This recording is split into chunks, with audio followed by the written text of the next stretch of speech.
Professor Yunus বলেছেন যারা যারা এই যে ব্যাংক ডাকাতির সাথে জড়িত, যাদের বিরুদ্ধে সুনির্দিষ্ট অভিযোগ আছে, তাদেরকে খুব দ্রুত আইনের আওতায় আনার কথা বলেছেন। তারা যেন আইনের আওতার বাইরে না থাকে, যে করেই হোক তাদেরকে আইনের আওতায় আনার জন্য উনি এমফাসিস দিয়েছেন। উনি বলেছেন যে এটা খুব যারা এই কাজগুলো করছে তারা আসলে বাংলাদেশের সাধারণ মানুষের টাকাটা মেরে দিয়েছে।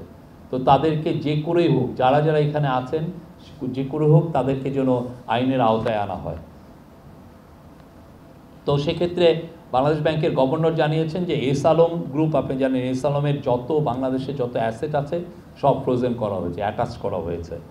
হ্যাঁ, তারপরে নগদের বিরুদ্ধেও কিছু অ্যাকশন নেওয়া হয়েছে। তারপরে অ্যাসেট যেগুলো বাইরে যেগুলো চলে গেছে সেগুলোর বিষয়েও একটা বিশদ আলোচনা হয়েছে। সেটার মধ্যে জানানো হয়েছে যে আপনি জানেন যে ইংল্যান্ডের একটা প্রতিষ্ঠান এসে বাংলাদেশে, তাদের প্রতিনিধি এসে বাংলাদেশে ঘুরে গেছেন।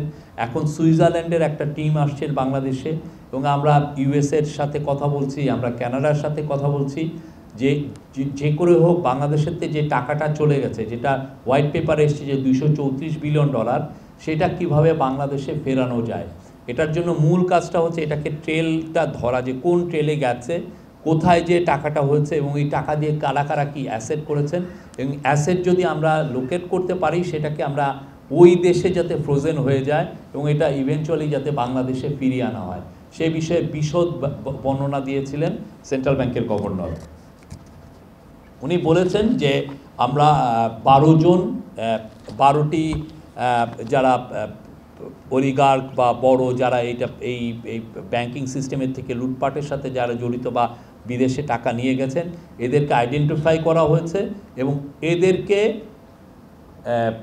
এদের বিরুদ্ধে এরা কিভাবে টাকা নিয়েছেন সেটার ট্রেলটা আমরা দেখছি, এবং সেটার জন্য আমরা বিদেশি এক্সপার্ট আমরা নিচ্ছি। আমরা দেখছি যে কিভাবে এই টাকাটা, এটার একটা ইস্টাবলিশ একটা সিস্টেম আছে কিভাবে টাকাটা আনা যায়, এবং সেটা আমরা ফলো করছি। পুরো ইন্টারন্যাশনাল যেগুলো প্রোটোকল আছে, ইন্টারন্যাশনাল নর্মস যেগুলো আছে, সেগুলো নিয়ে কাজ করি, এবং এই কাজের জন্য একটা স্পেশাল এফার্ট দেওয়া হচ্ছে। স্পেশাল টাস্কফোর্স আছে, টাস্কফোর্স কাজ করছে, BFIU কাজ করছে, বাংলাদেশ CID কাজ করছে, ন্যাশনাল বোর্ড অফ রেভিনিউ কাজ করছে, তাদের ইন্টেলিজেন্স ইউনিট আছে এটা কাজ করছে, ACC কাজ করছে।